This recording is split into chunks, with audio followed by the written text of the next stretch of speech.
two types of rational expression equations, and here we're talking about type 2. And type 1 is where it's a proportion, and you could just cross multiply. These are not proportions. It's not just one fraction equal to another, so we have to use a different method here. And there's a couple other ways to do this, but the method I like is by, first of all, make sure everything's a fraction. So that 5 wasn't a fraction. It made it a fraction, 5 over 1.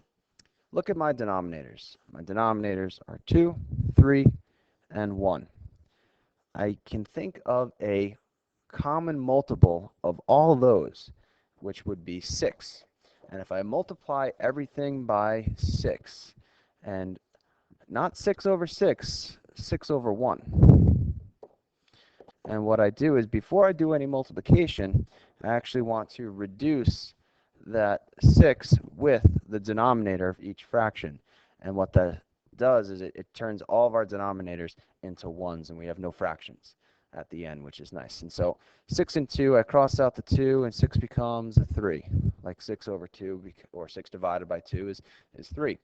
Here, 6 and 3, 3 is gone, 6 becomes a 2. Here is a 1 already, so I'm not going to bother to reduce anything. Multiply what's left over. I have a 3 and an x, that's 3x, plus sign.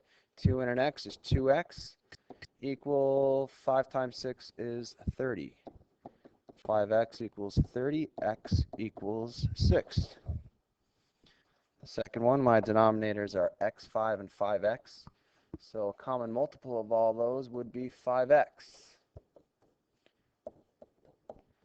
And if I reduce 5x with each denominator, here my x is crossed out. I just have a 5 and a 2. They multiply to 10. Plus sign. Cross out the 5s. I have a 1 and an x. They multiply to x equals. 5x is completely gone, and we just have 12. Subtracting 10, x equals 2.